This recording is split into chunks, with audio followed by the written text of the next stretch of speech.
Hello everyone and welcome back to this channel. मैं हूं आस्था दुबे, आप देख रहे हैं ट्रेड फ्लॉक। और चलिए बिना किसी देरी से आज की बिजनेस और स्टार्टअप न्यूज शुरू करते हैं।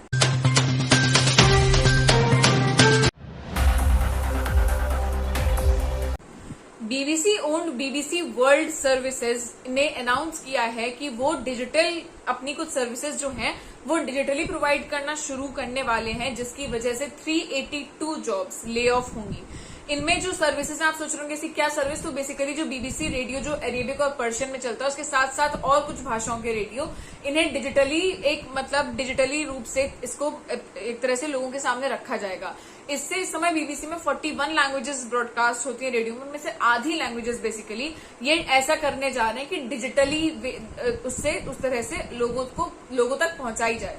इसकी वजह से लगभग 400 जॉब्स ले ऑफ होंगी। आप हमें बताइए कि क्या आपको लगता है कि टेक्नोलॉजी की वजह वाकई लोगों की नौकरियां जा रही हैं, या फिर ये जो टेक्नोलॉजी आ रही है इससे एम्प्लॉयमेंट कम नहीं हो रहा, बस जो काइंड ऑफ एम्प्लॉयमेंट है वो चेंज हो रहा है? अपनी राय हमें कॉमेंट सेक्शन में जरूर बताइए। अमेजॉन ने अनाउंस किया है कि यूएसए में ये जो वेयर हाउस वर्कर्स हैं उनकी जो पर आवर की इनकम है उसे बढ़ाने जा रहे हैं। $18 पर आवर से $19 पर आवर इनकी इनकम को किया जाएगा। अब इनके जो फ्रंटलाइन वर्कर्स हैं उनकी पोस्ट पर डिपेंड करेगी ये बात कि उन्हें $19 से लेकर $26 के बीच में एक घंटे के कितने रुपए मिलेंगे। अमेजॉन का ये भी कहना है कि अगले साल तक उनका ये जो कदम है ये उन्हें कॉस्ट करेगा $1 बिलियन कम से कम, but they are ready to take up it. एक वेल्थ मैनेजमेंट स्टार्टअप है जिसका नाम है कैपिटल माइंड। इनके सीईओ ने कहा है कि जो प्रधानमंत्री गरीब कल्याण योजना है जिसके अंतर्गत गरीबों को मुफ्त का राशन मिल रहा है ये गलत है, और मतलब गलत नहीं, इसे एक्सटेंड करना गलत है। ये जो स्कीम है इसे दिसंबर तक एक्सटेंड कर दिया गया है। इनका कहना है कि कोविड खत्म हो गया है तो अब गरीबों को मुफ्त का राशन या पानी मतलब क्यों देना है? आप हमें कॉमेंट सेक्शन में इस बारे में अपनी राय जरूर बताइए। H&M ने डिसाइड कर लिया है कि वो अपने कॉस्ट कट करेंगे और $177 मिलियन तक कट करेंगे। ऐसा उन्होंने इसलिए किया क्योंकि इनके जो प्रॉफिट्स रहे हैं कुछ महीनों के वो वीकर देन एक्सपेक्टेड हैं, और इस वीकर देन एक्सपेक्टेड के रिजल्ट के आने के भी तमाम रीजंस हैं। उनका पहला रीजन तो ये है कि इनका जो इनपुट कॉस्ट है वो बढ़ गया है, कंज्यूमर स्पेंडिंग स्लो हो गई है, और इसी के साथ साथ जो एक मेजर रीजन है वो है कि रशिया से H&M एग्जिट कर चुका है because of the Ukraine Russian war. अब रशिया तो इनका था अच्छा खासा मार्केट, अब जब वहां से एग्जिट किया तो इससे भी इनके जो मतलब वर्किंग है और एक तरह से पैसे आने का जो तरीका था उसे धक्का लगा है। तो अब ये $177 मिलियन तक अपना कॉस्ट कट करेंगे।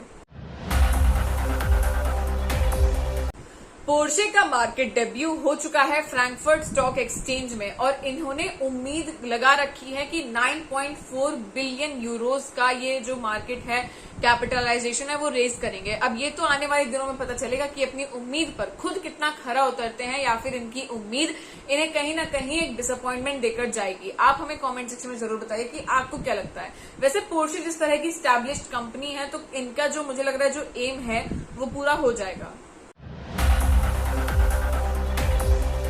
एक आज की बहुत बड़ी खबर ये है कि मुकेश अंबानी की जो बेटी हैं ईशा अंबानी, उनके इंचार्ज के अंतर्गत अब Reliance is going to acquire brands like Zara and Mango. आपको बता दें ज़ारा और मैंगो लग्जरी क्लोथिंग ब्रांड्स हैं, और अब रिलायंस इन्हें भी एक्वायर कर रहा है ईशा अंबानी की लीडरशिप में।